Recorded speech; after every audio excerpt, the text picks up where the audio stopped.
2025 সালে যারা মাধ্যমিক পরীক্ষা দিতে চলেছো, একদম দোরগোড়ায় তোমাদের মাধ্যমিক পরীক্ষার ঠিক আগের মুহূর্তে নিয়ে চলে এলাম ইতিহাস বিষয়ে একটি চূড়ান্ত গুরুত্বপূর্ণ নমুনা প্রশ্নপত্র ও সাথে তার উত্তর। প্রশ্নপত্রে থাকা প্রতিটা বড় প্রশ্ন ভীষণ গুরুত্বপূর্ণ, পরীক্ষাতে আসার মতো প্রশ্ন। কাজেই তোমরা যারা ইতিহাস পরীক্ষাতে খুব ভালো রেজাল্ট করতে চাও, আজকের এই ভিডিওটি দেখো এবং ভিডিওতে থাকা প্রতিটা বড় প্রশ্ন খুব ভালো করে পড়ে রাখো। সো চলো একের পর এক প্রশ্নগুলো দেখে নেওয়া যাক। প্রশ্নপত্রে একের দাগে বলা হচ্ছে সঠিক উত্তরটি নির্বাচন করো। এখানে 20টি এমসিকিউ টাইপ প্রশ্নের উত্তর লিখতে হবে। প্রতিটি প্রশ্নের মান 1 করে, টোটাল 20 নম্বর রয়েছে। প্রথম প্রশ্ন, আন্তর্জাতিক নারী দিবস পালিত হয়? উত্তর হবে অপশান ক 1975 খ্রিস্টাব্দে। এরপর 1.2 এর দাগের প্রশ্ন, সোমপ্রকাশ পত্রিকাটি হলো? উত্তর হবে অপশান গ সাপ্তাহিক পত্রিকা। এরপর 1.3 এর দাগের প্রশ্ন, হুল কথাটির অর্থ হলো? উত্তর হবে অপশান ঘ বিদ্রোহ। 1.4 এর দাগের প্রশ্ন, দামিন ই কোহ শব্দের অর্থ কী? উত্তর হবে অপশান ক পাহাড়ের প্রান্তদেশ। এরপর 1.5 এর দাগের প্রশ্ন, ভারতের নিম্নবর্গের ইতিহাস চর্চার প্রবর্তক হলেন? উত্তর হবে অপশান ঘ রণজিৎ গুহ। 1.6 এর দাগের প্রশ্ন, জীবনের জলসাঘর কার লেখা? উত্তর হবে অপশান খ মান্না দে। পরের প্রশ্ন, বাংলার নানা সাহেব নামে কাকে বলা হতো? উত্তর হবে অপশান ক রামরতন মল্লিক। মেকলে মিনিটস কোন বিষয়ের সঙ্গে যুক্ত?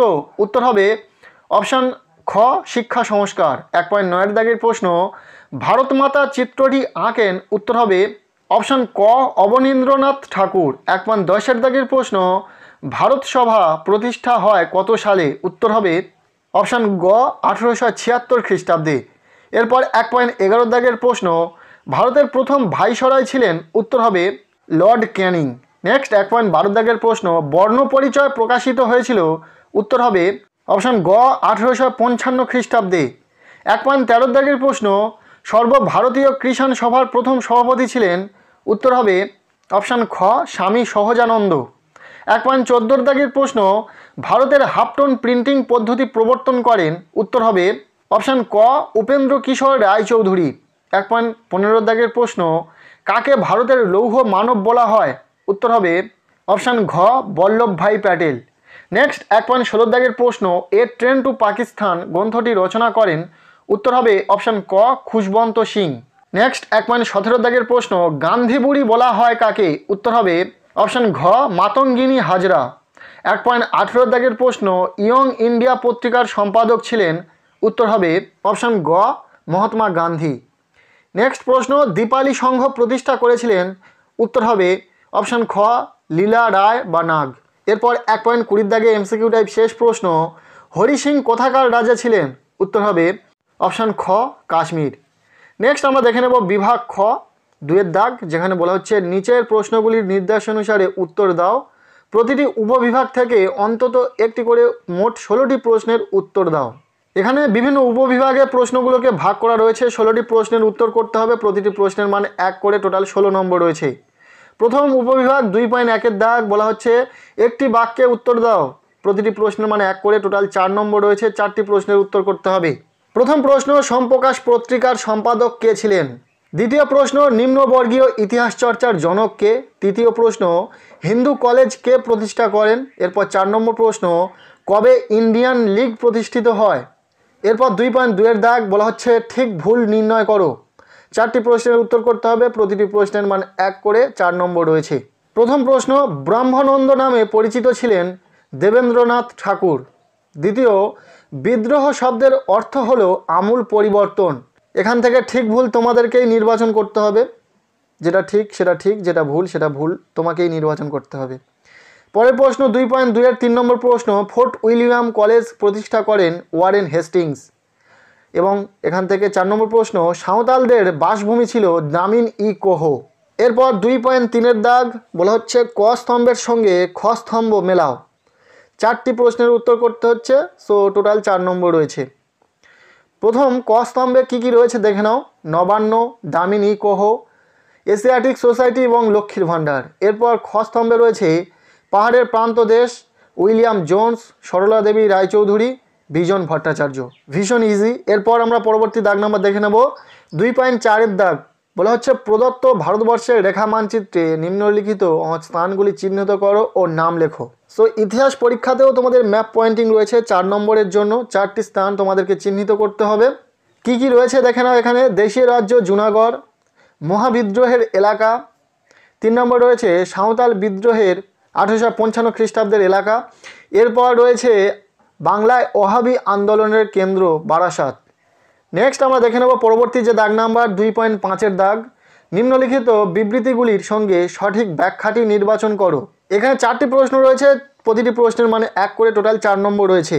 প্রথমত বলে দিই, বিবৃতি থাকবে এবং বিবৃতির সাপেক্ষে 3টি ব্যাখ্যা থাকবে নিচে। যেটা সঠিক ব্যাখ্যা মনে হবে সেটাকে তোমাদেরকেই নির্বাচন করতে হবে। তো প্রথম বিবৃতি কি রয়েছে, 1857 বিদ্রোহকে কেবল সেপাহী বিদ্রোহ বলা যায় না। ব্যাখ্যাগুলো এখানে দেওয়া নেই, জাস্ট বিবৃতিগুলো রয়েছে, দেখে নাও। দ্বিতীয়, বিদ্যাসাগরকে নারী মুক্তি আন্দোলনের অগ্রদূত বলা হয়।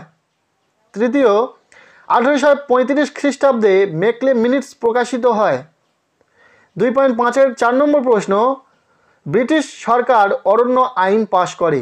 এরপর পরবর্তী যে বিভাগ গ, যেখানে রয়েছে 3 দাগ, বলা হচ্ছে 2টি অথবা 3টি বাক্যে নিম্নলিখিত প্রশ্নগুলির উত্তর দাও, যে কোনো 11টি। এখানে 2 নম্বরের প্রশ্ন রয়েছে, মোট 11টি প্রশ্নের উত্তর লিখতে হবে। প্রতিটি প্রশ্নের মান যেহেতু 2, তো টোটাল 22 নম্বর রয়েছে এখানে। প্রথম প্রশ্ন, ইতিহাসের উপাদান রূপে সংবাদপত্রের গুরুত্ব কী? দ্বিতীয় প্রশ্ন, সামাজিক ইতিহাস কী? তৃতীয় প্রশ্ন, খুঁতকাটি প্রথা কী? নেক্সট, চুইয়ে পড়া নীতি কী? পরের প্রশ্ন, সাঁওতাল বিদ্রোহের 2টি বৈশিষ্ট্য লেখো। 6 নম্বর প্রশ্ন, ওয়াহাবি আন্দোলনের লক্ষ্য কী ছিল? 7 নম্বর প্রশ্ন, নানা সাহেব কেন স্মরণীয়? 8 নম্বর প্রশ্ন, কবে কারা জমিদার সভা প্রতিষ্ঠা করেন? 9 নম্বর প্রশ্ন, কাকে কেন বাংলার গুটেনবার্গ বলা হয়?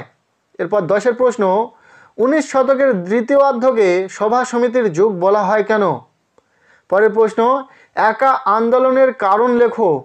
নেক্সট, কাকে কেন সীমান্ত গান্ধী বলা হয়? এরপর 13 দাগের প্রশ্ন, চৌরি চৌরার ঘটনা কি? নেক্সট, এখান থেকে 14 দাগের প্রশ্ন, দলিত কাদের বলা হয়? 15 দাগের প্রশ্ন, উদ্বাস্তু কাদের বলা হয়? এবং 16 দাগের শেষ প্রশ্ন, দেশীয় রাজ্য বলতে কি বোঝো? এই 2 নম্বরের প্রশ্নগুলো ইম্পর্টেন্ট রয়েছে, কাজের প্রশ্নগুলির উত্তর খুব ভালো করে পড়ে নেবে। এরপর দেখে নেব প্রশ্নপত্রে বিভাগ ঘ, 4 দাগ, 7-8টি বাক্যে যে কোনো 6টি প্রশ্নের উত্তর দাও। প্রতিটি উপবিভাগ থেকে অন্তত 1টি করে প্রশ্নের উত্তর দাও। এখানে 4 নম্বরের প্রশ্ন রয়েছে, মোট 6টি প্রশ্নের উত্তর লিখতে হবে। 4টি উপবিভাগে মোট 8টি প্রশ্ন রয়েছে, অর্থাৎ প্রতিটি উপবিভাগে 2টি করে প্রশ্ন রয়েছে। যেহেতু তোমাদের মোট 6টি প্রশ্নের উত্তর লিখতে হবে, সো প্রতিটি উপবিভাগ থেকে 1টি করে প্রশ্নের উত্তর লেখা জরুরি। সো প্রথম উপবিভাগ থেকে প্রশ্ন দেখে নেব। 4.1 দাগের প্রশ্ন, ইতিহাসের উপাদান হিসাবে সরকারি নথিপত্রের সীমাবদ্ধতা ও গুরুত্ব লেখো। দ্বিতীয় প্রশ্ন, প্রাচ্য পাশ্চাত্য বিতর্ক সম্পর্কে আলোচনা করো। প্রশ্ন দুটি ভীষণ গুরুত্বপূর্ণ, খুব ভালো করে পড়বে। এরপর দেখে নেব উপবিভাগ ঘ.2, 4.3 প্রশ্ন, সন্ন্যাসী ফকির বিদ্রোহের কারণ আলোচনা করো। এরপর 4 নম্বর প্রশ্ন, মহারানীর ঘোষণাপত্রের ঐতিহাসিক তাৎপর্য কী? নেক্সট প্রশ্ন, পরবর্তী উপবিভাগের 4.5 প্রশ্ন, ছাপা বইয়ের সঙ্গে শিক্ষা বিস্তারের সম্পর্ক বিশ্লেষণ করো। ভীষণ গুরুত্বপূর্ণ, খুব ভালো করে পড়বে। এরপর 4.6 দাগের প্রশ্ন, বিজ্ঞান গবেষণায় বসু বিজ্ঞান মন্দিরের অবদান সংক্ষেপে লেখো। এরপর পরবর্তী উপবিভাগ 4.7 দাগ, দলিত আন্দোলন বিষয়ে গান্ধী আম্বেদকরের বিতর্ক সম্পর্কে কি জানা যায়? ভীষণ গুরুত্বপূর্ণ, খুব ভালো করে পড়বে। এরপর শেষ প্রশ্ন 4.8 দাগ, সংক্ষিপ্ত টিকা দেশভাগজনিত উদ্বাস্তু সমস্যা। প্রতিটা প্রশ্ন ইম্পর্টেন্ট, খুব ভালো করে পড়বে। তবে একটা কথা তোমাদেরকে জানিয়ে রাখি, শুধুমাত্র এই প্রশ্নপত্রে থাকা প্রশ্নগুলো পড়ে পরীক্ষাতে গেলে চলবে না, এর সাথে আরও কিছু প্রশ্ন তোমাদেরকে পড়তে হবে। তাই খুব শীঘ্রই এই চ্যানেলে লাস্ট মিনিট সাজেশন ভিডিও আসতে চলেছে, যেখানে মাত্র কয়েকটা করে প্রশ্ন থাকবে, যে প্রশ্নগুলো পড়লে তোমরা পরীক্ষাতে কমন পাবে। তাই অবশ্যই সেই ভিডিও যাতে মিস না হয়, চ্যানেলে যারা নতুন রয়েছে চ্যানেলটিকে সাবস্ক্রাইব করে রাখো। এরপর প্রশ্নপত্রে 5 দাগ, অর্থাৎ শেষ দাগ নাম্বার, বলা হচ্ছে 15 বা 16টি বাক্যে যে কোনো একটি প্রশ্নের উত্তর দাও। এখানে 8 নম্বরের 3টি প্রশ্ন রয়েছে, যে কোনো একটি প্রশ্নের উত্তর লিখতে হবে। প্রথম প্রশ্ন, 1857 সালের মহাবিদ্রোহের চরিত্র ও প্রকৃতি আলোচনা করো। দ্বিতীয় প্রশ্ন, রবীন্দ্রনাথ ঠাকুরের চিন্তায় প্রকৃতি, মানুষ ও শিক্ষার সমন্বয় সম্পর্কে আলোচনা করো। এরপর 3 নম্বর প্রশ্ন, সশস্ত্র বিপ্লবী আন্দোলনে নারী সমাজের ভূমিকা আলোচনা করো। এই প্রতিটা প্রশ্ন কিন্তু ভীষণ গুরুত্বপূর্ণ, পরীক্ষার জন্য খুব ভালো করে পড়ে রাখবে। সো এই ছিল একটি সম্পূর্ণ প্রশ্নপত্র। এই প্রশ্নপত্রে থাকা প্রতিটা বড় প্রশ্ন খুব ভালো করে পড়ে রাখো। তবে হ্যাঁ, চ্যানেলটিকে সাবস্ক্রাইব করে রাখো, লাস্ট মিনিট সাজেশন ভিডিও খুব শীঘ্রই চ্যানেলে আসতে চলেছে। আজকের এই ভিডিওটি ব্যাস এতটুকুই। ভালো লেগে থাকলে লাইক করো, চ্যানেলে নতুন হলে চ্যানেলটিকে সাবস্ক্রাইব করো, আর পারলে ভিডিওটি বন্ধুদের সাথে শেয়ার করে দাও।